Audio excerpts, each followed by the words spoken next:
할렐루야. 아멘. 오늘 우리가 오늘과 다음 주에 예수 그리스도라고 하는 주제로 말씀을 같이 나누려고 해요. 오늘 첫 번째 마태복음 1장 16절부터 23절까지 예수 그리스도라는 주제로 말씀을 같이 상고하려고 합니다. 만약 여러분이 죄인이라면, 감옥에 갇혔다면 여러분에게 무엇이 가장 필요하겠어요? 감옥에 간식을 더 많이 주면 좋겠어요? 복지를 더 잘해주면 좋겠어요? 여러분이 죄인이라면 무엇이 가장 여러분에게 필요할 것 같아요?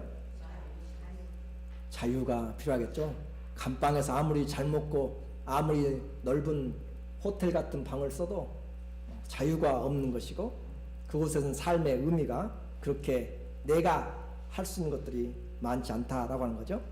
죄수에게는 감옥의 개선보다 출감이 가장 중요한 것입니다. 좀 더 범위를 넓혀볼까요? 지금은 사라졌지만 우리나라에도 종이 있었고 또 노예 제도도 있었죠. 노예들에게 가장 필요한 것은 좋은 주인, 물론 좋겠죠. 그리고 일정한 양식 주는 것도 좋겠지만 노예에게 가장 필요한 것은 뭐가 필요하겠어요? 자유가 필요한 것이죠. 우리는 그렇게 안 살아봐서 그게 얼마나 중요한지 피부에 닿지 않을 것입니다. 1863년 1월 1일에 아브라함 링컨 대통령이 노예 해방을 선언하는 곳에 오후 2시에 사인을 했습니다. 그리고 그때 하는 말이 내 평생 이보다 옳은 일을 한 적이 없다라고 하면서 그 역사적인 사인을 통하여서 남북 전쟁의 수많은 일들과 또 전쟁을 승리로 이끌어 나가는 그 결정을 하였고, 그 결정의 힘은 지금까지도 우리에게 영향력을 끼치고 있는 것을 보게 되는 거죠. 노예 해방의 그 문서는 노예들에게는 정말 최고의 복된 굿뉴스였습니다. 오늘 이제 그것을 좀 더 넓게 한번 생각을 해보면 좋겠습니다. 내가 노예가 아니었으니까, 내가 감옥에 안 들어가 봤으니까, 예를 들어서 나와 상관이 없다면 오늘 저와 여러분이 정말 아담의 후손으로 이 땅에 살면서 죽지 않을 인생이 없어요? 여러분들의 또 저의 할아버지, 할머니나 또 부모님들도 먼저 이 땅을 떠나셨습니다. 그렇죠? 사람이 한 번 죽는 것은 정한 것이라고 모든 사람이 죽음의 길을 가고 있는 이 사망의 길, 죽음의 길에 우리는 다 있다라고 하는 것이에요. 아담 이후로 죄로 죽어가는 사람들, 곧 죄의 포로된 사람들에게 가장 필요한 것이 무엇일까? 오늘 잘 먹는 것, 물론 중요하죠. 어떻게 보면은 크게 우리의 삶을 보면 감옥이라고도 할 수 있어요. 여기서 한동안 잘 먹고 감옥에서 풍성하게 먹고 살다가 죽는 것, 그것이 이 인생을 알지 못하는 세상 사람들이 하는 것입니다. 우리가 모두가 다 내가 감옥에 있다는 것하고 또 내가 죽음에 있다는 건 사실을 깨닫는다면 우리는 감옥에서 나오기를 원하는 것이고 죽음에서 생명을 찾기 원하는 것이 가장 중요한 최고의 문제죠. 한번 확인을 해보자고요. 로마서 3장 23절에 보니까 모든 사람이 뭘 지었어요? 죄를 범하였음에 하나님의 영광에 이르지 못하더라. 모든 사람, 예외가 없습니다. 아담 이후로 모든 인류가 다 all have sinned, 모든 사람이 다 죄를 범하였다라고 했어요. 죄를 범하면 그것으로 끝입니까? 하나님은 의로우신 분이라 죄에 대한 결과를 분명하게 우리에게 말씀합니다. 로마서 6장 23절에 보니까 죄의 싹은 사망이요, For the wages of sin is death. 죄를 인생에 살면서 열심히 지어서 그 죄에 대한 대가를 지불하는데 사단이 우리에게 지불하는 대가가 뭐라고요? 사망이다 라고 하는 것이에요. 이 wages 또는 셀러리라고 이야기하는데, 로마 군인들이 열심히 군인으로 일하면 한 달에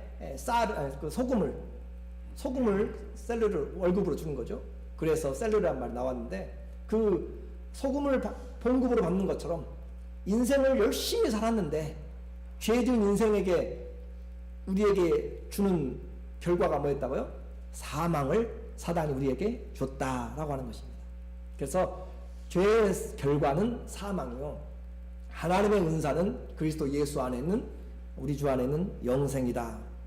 그러므로 죽어가는 인생, 내가 죽을 줄을 알고 내가 죄인인 것을 안 자에게 가장 중요한 것은 이 땅에서 얼마나 잘 먹고 잘 사느냐, 오랫동안 감방에 생활하느냐, 그게 중요한 것이 아니라 그곳에서 죄와 사망의 법에서 해방되는 것이고, 죽음과 사망에서 우리가 생명을 얻는 것이 가장 중요하다라고 하는 것입니다. 오늘 저와 여러분 아주 중요한 자리에 지금 있는 것이에요. 죽는 자에게는 다른 어떤 것도 필요가 없고 생명만이 필요합니다. 그것이 내가 죽음에 대한, 또 생명에 대한 가치를 아는 것이죠. 하나님은 우리에게 이와 같이 인생에게 가장 필요한 것이 무엇인가, 그것을 아시고 우리 인생에게 가장 필요한 것을 우리에게 주셨어요. 물론 하나님의 은혜로 해와 달과 공기와 모든 물들과 다른 것들을 다 주셨지만 우리에게 정말로 영원히 살 수 있는 하나님의 선물을 주셨다.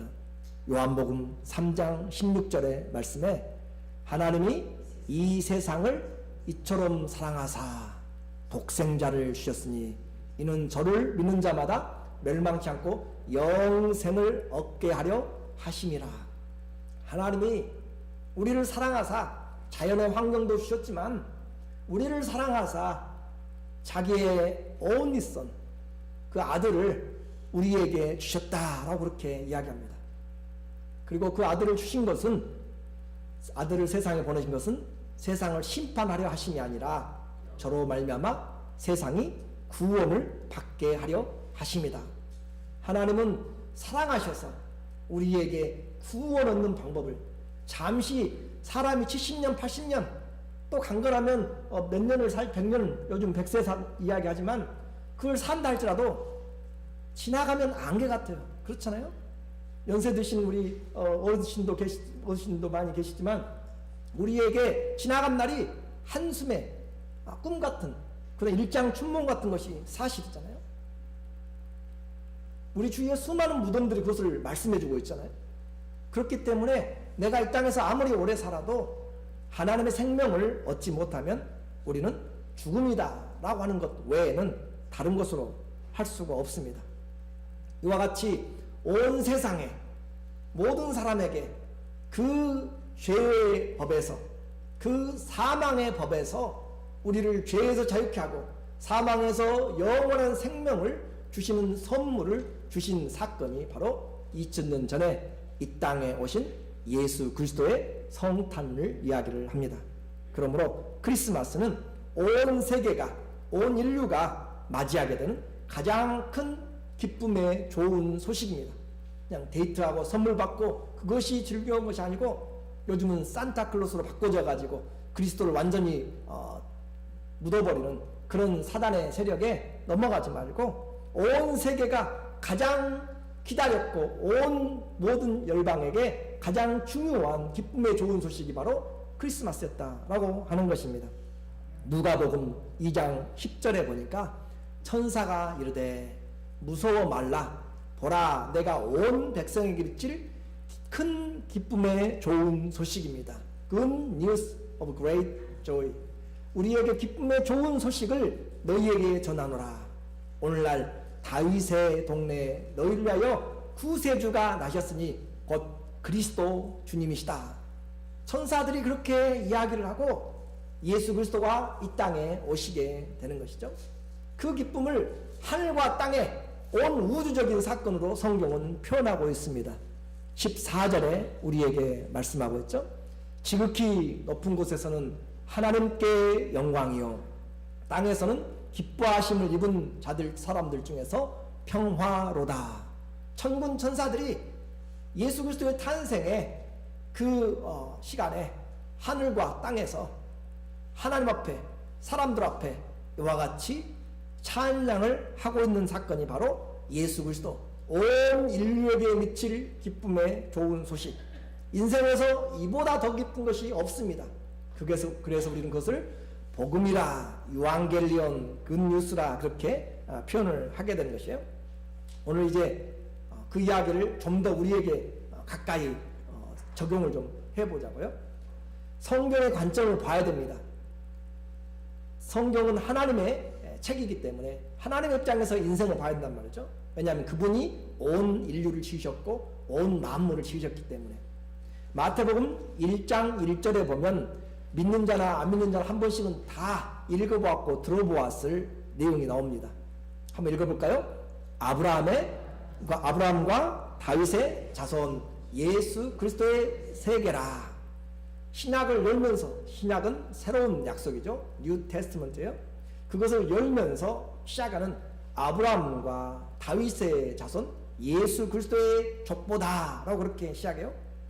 많은 사람들이 족보를 2절부터 이 짧은 14절, 15절까지밖에 안 되는데 거기 있다가 그냥 성경을 포기하고 넘어가는 사람들, 그 얼마나 어리석은지 몰라요? 족보가 기록됐다는 것은 뭘 이야기하는 것이에요? 픽션이 아니라 사실이란 말이죠. 난픽션이죠. 소설이 아니라 실제라는 이야기잖아요. 그들이 살고 있는 그곳에 사는 사람, 그리고 그의 아버지, 할아버지 조금만 지나가면 다 연결되는 그 실제적인 이 족보를 가지고 있다라고 하는 것이에요. 그리고 현재 지금 그 당시에 옆에 살고 있는 그것을 족보를 통해서 알게 되는 것이죠. 이것이 바로 이스라엘의 전체 역사입니다.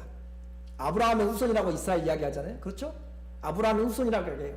그리고 다윗의 후손, 그러면서 아브라함과 다윗의 후손 예수 그리스도의 세계라 라고 그렇게 하는 것이 왜 이스라엘의 전체의 요약이고 그들의 삶의 목적인가? 1장 16절에서 다시 한번 확인을 하네요. 야곱은 마리아의 남편 요셉을 낳았고 마리아에게서 그리스도라 칭하는 예수가 나시니라. 1절에서 예수 그리스도의 족보라 시작했어요. 그리고 16절에서 드디어 누가 태어나셨어요? 예수가 태어나셨어요. 그런데 17절에서 이제 함께 종합해가지고 우리에게 요약을 해줘요. 그런즉 모든 대수가 아브라함부터 다윗까지 14대요. 다윗부터 바벨론으로 이거할 때까지 14대요. 바벨론으로 이거한 후부터 그리스도까지 14 generations. 그래서 이 42세대를 통하여서 예수가 오셨음을 우리에게 말씀을 하고 있습니다. 그러니까 한마디로 지금 뭘 이야기하고 싶은 것이에요? 이스라엘의 또 성경을 여는 사람들에게 이 예수 그리스도는 아브라함부터 시작하여서 오는 역사의 가장 중요한 인물이다 라고 하는 것이잖아요. 그것을 지금 성경은 이야기하고 있고 오늘 1장 25절 마지막에도 예수가 나시니라 라고 그렇게 또 다시 한번 이야기하고 있어요. 그러니까 예수님은 그냥 우리가 지어낸 기독교에서 만들어낸 그런 인물이 아니라 실제적인 인물이었고 실제 사람이었다라고 하는 것을 우리는 알아야 됩니다. 마태는 이와 같이 유대인들에게 먼저 이 편지를 썼기 때문에 그들에게 이와 같이 이야기했다면 누가라고 하는 사람은 온 인류를 향하여서 이 서신을 썼기 때문에 그의 입장은 좀 더 다르게 생각하는 거죠. 온 인류의 역사가 누구에게 다 귀결이 되는가? 예수 그리스도에게 귀결이 된다. 아주 중요한 이야기래요. 누가복음 2장 10절에 보면은 누가복음 3장 23절에 보면은 예수께서 이제 가르치기 시작할 때 예수님의 족보를 거꾸로 올라가요. 아까는 아브라함부터 내려왔는데 이제는 밑에서부터 위로 올라가는 상향식의 족보예요. 예수께서 가르치기를 시작할 때 30쯤 되시니라. 사람들의 아는 바로는 요셉의 아들이었죠. 그리고 요셉의 이상은 헬리오 하면서 족보가 거꾸로 올라가요. 자, 38절 마지막 족보 한번 읽어볼까요? 그 이상은 에노스요. 그 위에는 셋이요. 그 위에는 아담이요. 그 위에는 누구예요? 하나님이시라.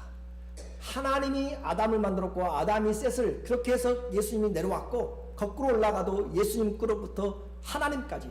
그래서 예수 그리스도에 오신 것은 여러분이 인정하든지 안 하든지 하나님의 세계에서 또 이 이스라엘의 세계에서 인류에게 가장 중요한 사건이었다라고 하는 것입니다.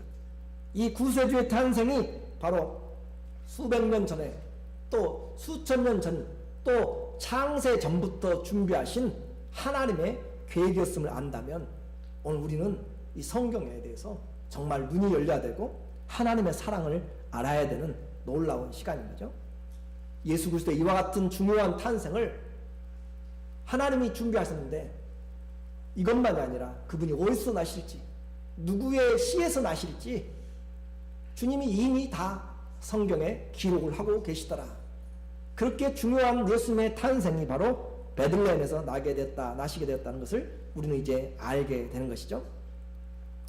그분이 누구인지 우리에게 약속한 메시아인지 오늘 우리는 확인하게 됩니다. 예수 그리스도 그분은 하나님이 약속하신 메시아입니다. 로마서 1장 2절에 보니까 이 복음은 하나님이 선지자들로 말미암아 그의 아들 예수에 관하여 성경에 어떻게 했어요? 미리 약속하신 것이라. 이 아들로 말하면 육신의 혈통으로는 다윗의 혈통에서 나셨고 거룩한 성결의 영으로는 죽은 자 가운데서 부활하여 능력으로 하나님의 아들로 인정되셨으니 곧 우리의 주이신 예수 그리스도라. 예수님은 그냥 갑자기 짠 하고 나타난 것이 아니고 기록된 말씀을 따라서 오셨고 하나님의 예언된 그런 메시아였다라고 하는 사실입니다. 오늘 이제 그 주님이 오늘 우리 가운데 오시게 된 사건에 우리의 삶의 변화가 있게 된 거죠. 예수님의 탄생을 살펴보려고 합니다. 여러분이 크리스마스 너무 많이 들으셔가지고 그러나 분명히 다른 것이 있어요. 그리스도의 말씀이 우리에게 다가오게 되고 생명으로 들려지게 된다면 이것보다 더 큰 하나님의 은혜가 없습니다. 사랑하는 청춘 남녀, 요즘도 모든 드라마는 사랑의 주제잖아요. 청춘 남녀가 죽고도 못 살면 뭘 해야 되죠? 결혼을 해야 되죠. 그렇죠? 데이트를 안 해보셨는지 죽고도 못 살면 결혼을 시켜야 돼요. 결혼을 해야 돼요. 그래서 두 청춘 남녀가 정말 사랑하고 사랑해서 결혼을 하려고 그렇게 생각하고 부모님에게 이야기를 했더니 부모님이 잘 생각해보고 그래서 결혼을 이제 허락하게 됩니다. 그래서 그 결혼을 허락하는 것을 통하여 정혼을 이제 하게 되었어요. 그 사실을 이제 우리가 생각한다면 그렇게 정혼을 하고 얼마 지나지 않아서 그 사랑하는 여인이 친척 집에를 방문하고 돌아왔어요. 그런데 돌아올 때 어떻게 돌아왔는가? 배가 불러서 돌아왔습니다. 이 어떻게 된 사건이에요? 정말 죽어도 못 사는 사람 친척을 방문한다고 해서 보냈는데 3개월 있다가 돌아와서 보니까 어떻게 됐다고요? 배가 불렀다고요. 이 문제를 어떻게 해결해야 돼요? 그 사건이 지금 터진 것입니다. 마태복음 1장 18절의 내용이죠. 예수 그리스도의 나심은 이러하니라. 그 모친 마리아가 요셉과 뭐 했어요? 정혼하고, 결혼이 아니에요. 정혼하고 동거하기 전에 성령으로 잉태된 것이 나타났더니. 성경을 열면서 우리에게 예수님이 어떻게 이 땅에 오셨는지, 성육신 하시는지, 인카네이션 하시는지를 우리에게 설명해 주는데, 마리아에게서 났다라고 함으로써 인성을 입으셨다, 사람으로 입으셨다라고 하는 것이고, 사람의 후손이란 말이죠. 또 성령으로 잉태되었다라고 함으로써 하나님의 신성을 입으셨다라고 하는 인성과 신성을 입으신 예수 그리스도로 우리에게 이야기를 합니다. 그런데 중요하게 마리아가 요셉과 정혼하고 동거하기 전에, 그러니까 남편 요셉의 씨로 말미암아 난 것이 아니라 성령으로 잉태되었음을 이야기합니다. 왜 이것이 중요한가? 남편의 씨, 남자의 씨로 오게 되면 그것은 죄 있는 모든 사람이 죄를 범하였음에 하나님의 영광에 이르지 못해요. 그래서 하나님은 이 남편의 씨가 아니라 성령으로 잉태를 하게 된 거죠. 이것도 기록된 말씀입니다. 창세기 3장 15절에 보니까 내가 사단 너로 여자와 원수가 되게 하고 사단 너의 후손도 여자의 후손과 원수가 되게 하리니 여자의 후손 한 사람이에요. 단수예요. 여자의 후손 그가 내 머리를 상하게 할 것이요 너 사단의 후손은 그의 발꿈치를 상하게 하리라. 이미 창세기에 하나님께서 여자의 후손으로 그리스도가 나서 사단의 머리를 깨뜨릴 것을 이미 예언을 했습니다. 그러므로 예수 그리스도는 아담의 씨인 요셉에게서 나지 않고 그냥 여인의 태를 빌린 것이고 성령으로 잉태되었다.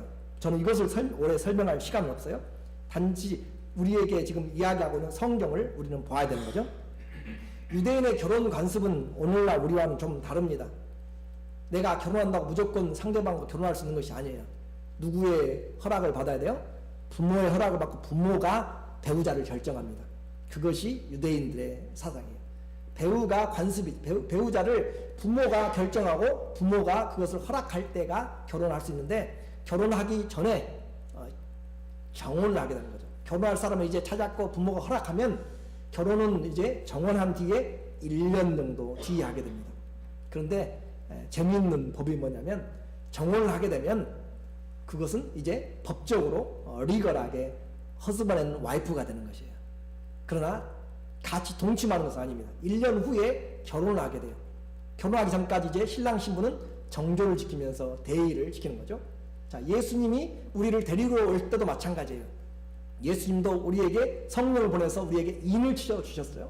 그리고 오셔서 어린 양의 혼인잔치가 기다리고 있는 거죠. 그때까지 우리는 이 세상에 살면서 다시 오실 때까지 우리는 믿음을 지켜야 된다라고 하는 것을 우리는 알 수가 있게 돼요.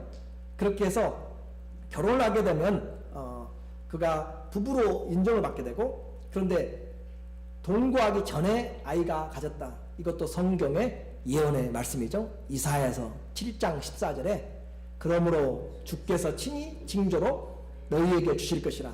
보라 처녀가 잉태하여 아들을 낳을 것이요 그 이름을 임마누엘이라 하라. 처녀가 아들 난다. 이거 있을 수도 없는 이야기를 지금 하고 있어요. 그러나 이 일을 누가 하실 수 있어요? 하나님은 하실 수가 있다 말이죠. 하나님은 하실 수가 있습니다. 그래서 주님께서 오늘 우리에게 말씀하시는 거죠. 그러니까 하나님의 능력을 오늘 우리의 수준에서 바라보면 절대 안 됩니다. 지금 세상이 너무 발달해가지고 그냥 전화 놔두고 목소리로 전화 걸어 하면은 집으로 전화가 가요. 여러분 그것이 상상이 옛날 사람들 상상이 되겠어요? 상상이 안 돼요. 그렇죠? 여기서 돈을 집어넣으면 한국으로 가요. 여기서 전화를 하면은 저 한국에서 대답이 들려요. 아무 손도 없는데 옛날 사람들 이해가 돼요? 안 되잖아요. 그런데 하나님의 능력은 그렇다라고 하는 거죠. 성령이 그렇게 하셨다라고 하는 것이요. 그럼 성령이 도대체 어떤 분인가 우리는 알게 되는 거죠. 하나님의 능력이란 말이죠.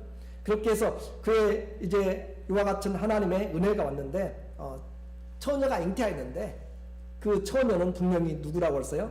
마리아 요셉의 아내다라고 그렇게 이야기해요. 그래서 1절에도 그 모친 마리아가 요셉과 정혼하고 동거하기 전에 성령으로 잉태된 것이 나타났더라.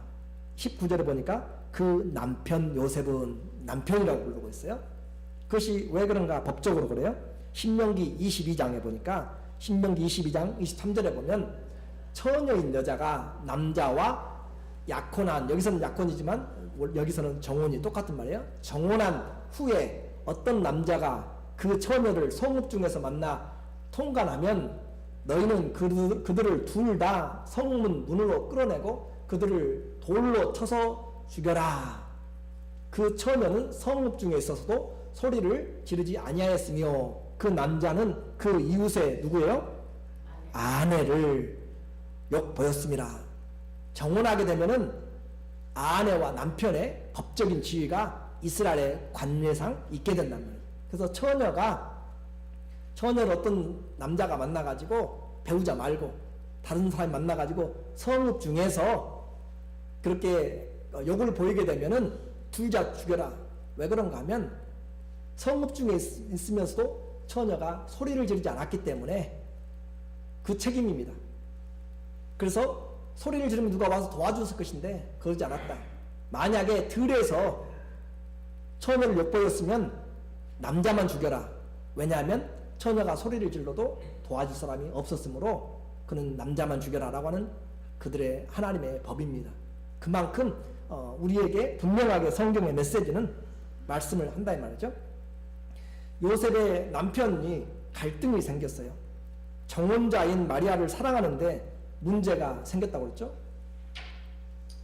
갈릴리에 살다가 나사렛에 살다가 저 시골 유대 산중에 자기 사촌 언니를 보러 간다고 그렇게 이야기하고 갔다가 3개월이 지나서 왔는데 어떻게 왔다고요? 배가 불러서 왔다고 그랬어요.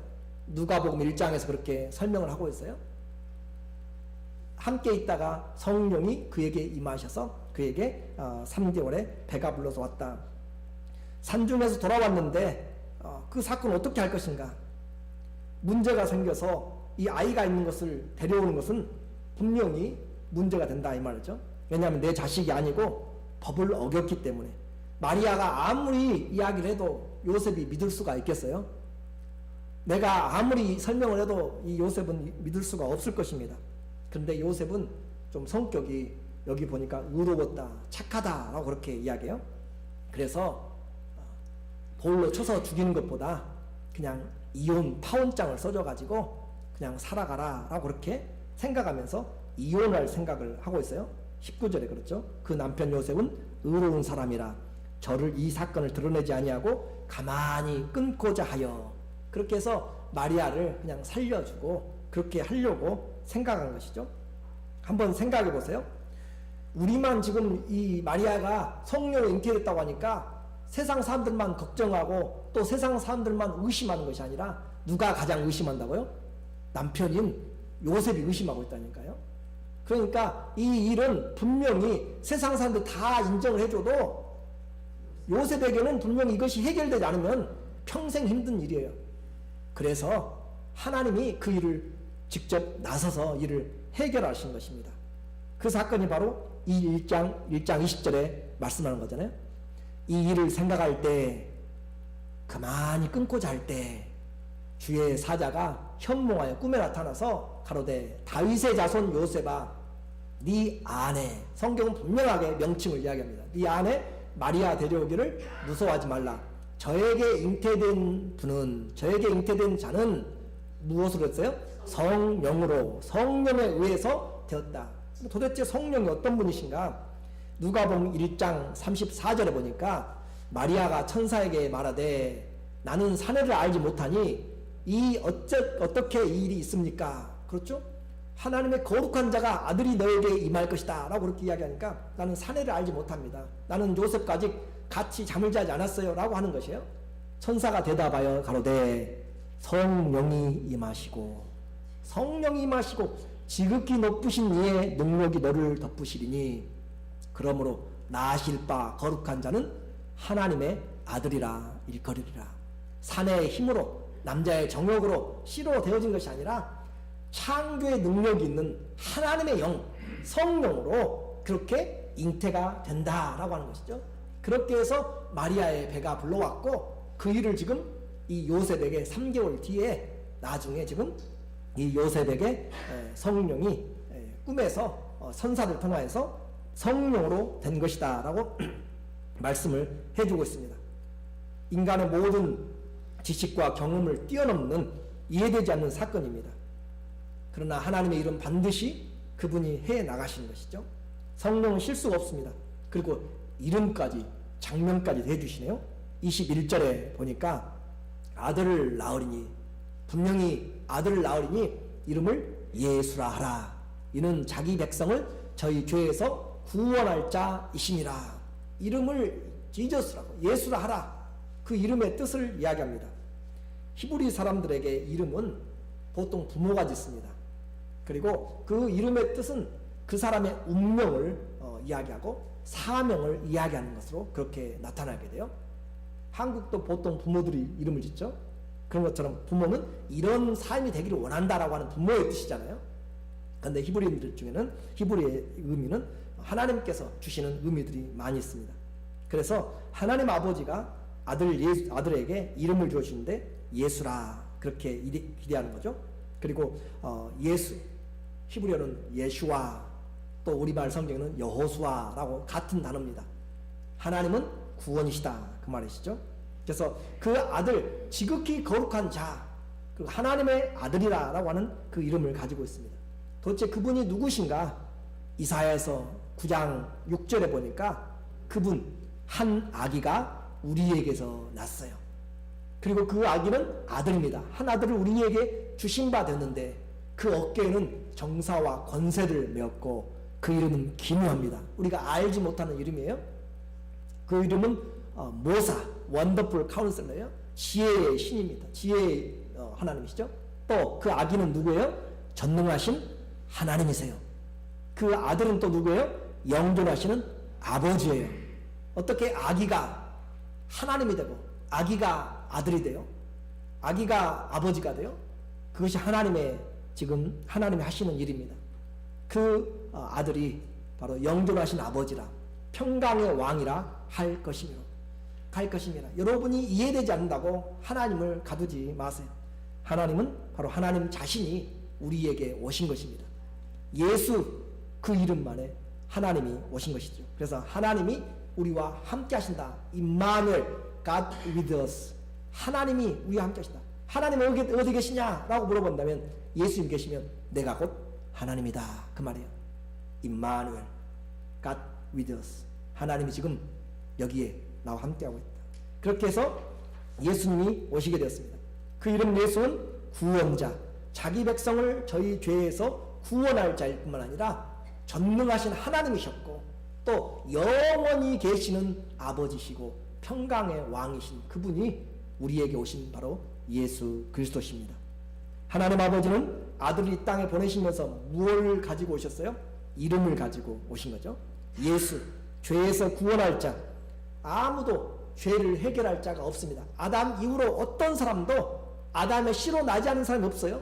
그러니까 모든 사람이 다 죄를 범하게 된 것이고, 그런데 오직 예수님만 성령으로 잉태되셔서 그 모든 죄들을 다 씻어 보내셨다.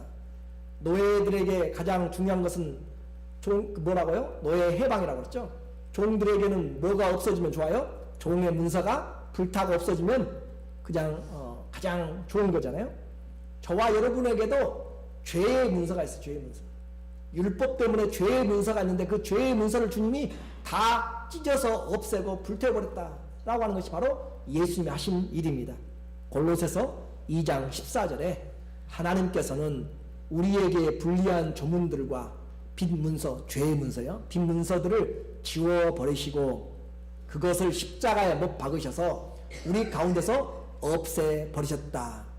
그리고 모든 통치자들과 권력자들의 무장을 해제시키고 사단의 무장을 완전히 디스아운드 해제시키고 그들을 그리스도의 행진의 포로로 세우셔서 무사람들의 구경거리로 만드셨습니다. 우리 성경을 이제 새 번역에서 그렇게 한 것이에요. 곧 예수께서 이 땅에 오셔서 십자가에 죽으심으로 우리의 모든 죄의 문서를 다 없앴다. 왜냐하면 죄의 싹은 뭐라고 했어요? 사망이라고 그러는데 하나님의 아들은 죄가 있어요, 없어요? 예수님 죄가 없습니다. 죄 없는 자가 대신 모든 인류의 죄를 담당하시고 죽으셨기 때문에 모든 죄를 다 사해 주셨다라고 하는 것이에요. 이렇게 해서 이 이름에, 예수 이름에 그의 백성을 저희 죄에서 구원할 자라고 하는 이름이 예수 안에 들어있습니다. 그리고 예수님은 그냥 오신 것이 아니라 말씀을 따라 오셨다라고 했어요. 22절입니다. 1장 22절에 이 모든 일에 된 것은 주님께서 선지자들로 하신 뭘 이루려고요? 예언의 말씀을 이루려 하심이니 가라사대 보라 처녀가 잉태하여 아들을 낳을 것이요 그의 이름은 임마누엘이라 하리라 하셨으니 예수님 태어나기 750년 전에 지금부터 2750년 전에 이사야 선지자가 예수님에 대하여서 예언한 것이죠. 이를 번역한 즉 하나님이 우리와 함께 계시다 함이라. 이 말씀대로 예수님은 그대로 오셨어요? 안 오셨어요? 오셨습니다. 예수님의 태어남을 그렇게 사람들이 반대하고 헤롯은 자기의 권력을 동원해서 태어난 그를 죽이려고까지 그렇게 하였지만 예수님은 태어날 수밖에 없습니다. 이것이 하나님의 역사이고 성경입니다. 그래서 하나님께서 이 모든 이 세상의 역사는 하나님의 뜻이 하나님의 예언된 말씀이 이루어지는 장소, 시간, 공간이 바로 이 세상 사건이고 이 세상의 역사입니다. 역사는 바로 그의 스토리란 말이죠. 역사가 바로 하나님께서 우리에게 말씀하시는 히스토리죠. His story입니다. 예수 그분의 이야기가 바로 역사다라고 하는 것이에요. 얼마 전에 12월 8일에 도널드 트럼프 대통령이 아주 중대한 발표를 하나 했어요. 혹시 기억하시는지 몰라요? 예루살렘을 이스라엘에 뭐로 이야기했죠? 수도로. 잘 알고 감사합니다. 수도로 이야기했어요. 원래 수도였어요. 수도인데 지금은 현재는 텔아비브죠. 왜냐하면 그곳에서는 너무 많은 종교적인 정치적인 이슈 때문에 그것을 할 수 없도록 그렇게 유엔에서 1947년에 이야기했는데 그것을 트럼프가 그렇게 이야기하면서 이스라엘의 수도가 이제 예루살렘이다 라고 그렇게 이야기하니까 온 세계가 지금 시끄럽죠. 시끄럽게 이야기하고 있고 아랍의 22개 아랍 연맹이 전쟁을 불사하고 있고 또 57개 이슬람 국가들이 함께 동조할 아니라 유엔도 그리고 카톨릭의 교황까지 또 여러분들까지 혹시 이 중에 나서가지고 트럼프 쓸데없는 짓거리 했다고 그렇게 이야기할지 몰라요. 제 말이 과격하더라도 잘 이해를 하세요. 그렇게 하면서 이야기하지만 여러분은 세상의 눈으로 보지 마세요. 성경의 눈으로 이 역사를 보아야 된다니까요. 예루살렘은 이스라엘의 수도였고 하나님이 그들에게 땅으로 기업으로 준 땅이에요. 천하 만국이 들어서서 일어선다 할지라도 그 예루살렘은 이스라엘의 수도고 이스라엘의 땅이에요. 그것이 성경이 말하는 것이에요. 그러니까 저는 정치적인 이야기를 하려고 하는 것이 아니라 성경 이야기를 하려고 합니다. 누가복음 21장 24절에 보면 종말의 때를 이야기해요. 그날에 그들이 칼날에 죽임을 당하며 이스라엘을 말해요. 이 모든 이방에 사로잡혀 가겠고 예루살렘은 이방인의 때가 찰 때까지 이방인들에게 밟히리라. 이미 역사상에서 2000년 동안 이스라엘은 나라를 잃어버렸고 다 흩어졌고 다 죽임을 당하고 그렇게 흩어져서 살았어요. 사로잡혀 갔어요. 이방인의 때가 장하고 있었다고요. 그런데 그들이 1948년에 돌아왔죠. 나라를 세웠어요. 그런데 여전히 수도는 예루살렘이 아니에요. 그런데 그 예루살렘으로 누가 했어요? 트럼프가 했어요. 하나님의 뜻이 지금 어디까지 와 있는가? 이방인의 때가 거의 찼다라고 하는 사실을 우리는 보아야 돼요. 스가랴서 이미 예언된 사실입니다. 스가랴서 보라, 내가 이 되게 할 것이 예루살렘으로 그 사면 민족에게 취하게 하는 자, 취하게 하는 잔, 예루살렘만 손대면 거의 다 취하여서 넘어가는 그런 사람들이죠. 예루살렘이 에워싸일 때 유다에까지 이르리라.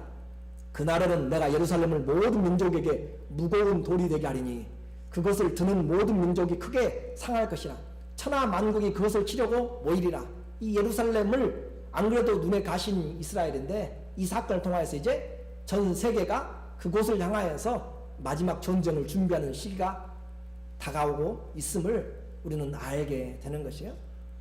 하나님의 때가 가까이 왔음을 천하 만국이 일어서서 아무리 이야기해도 하나님은 하나님의 시간에 하나님의 일들을 해나가는 것을 성경 한 절을 한 글자를 이길 수가 없어요.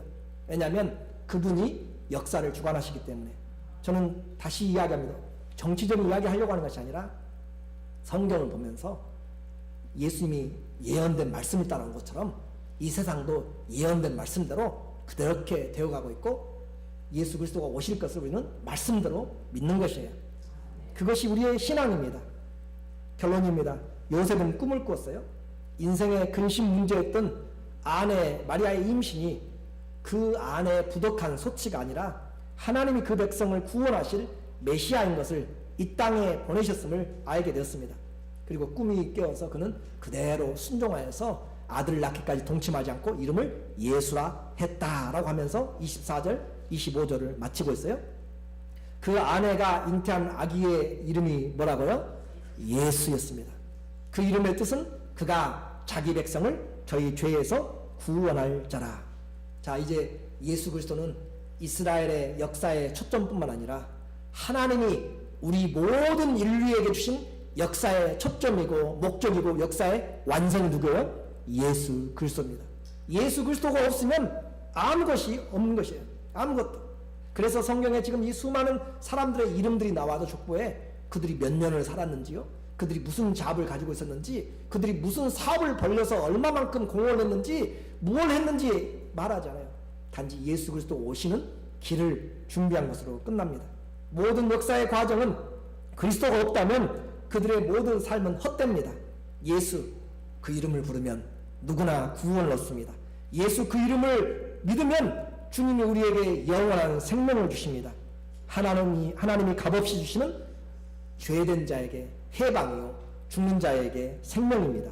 이것이 바로 예수님이 우리에게 가져온 복되고 가장 큰 기쁨의 좋은 소식, 메리 크리스마스의 선물이 예수님이 바로 우리에게 죄의 해방과 또 사망에서 생명을 주신 예수 그리스도의 은혜입니다. 가장 귀한 그 이름을 경배하는 우리 모두가 되기를 예수님의 이름으로 축원합니다. 아멘. 기도하겠습니다.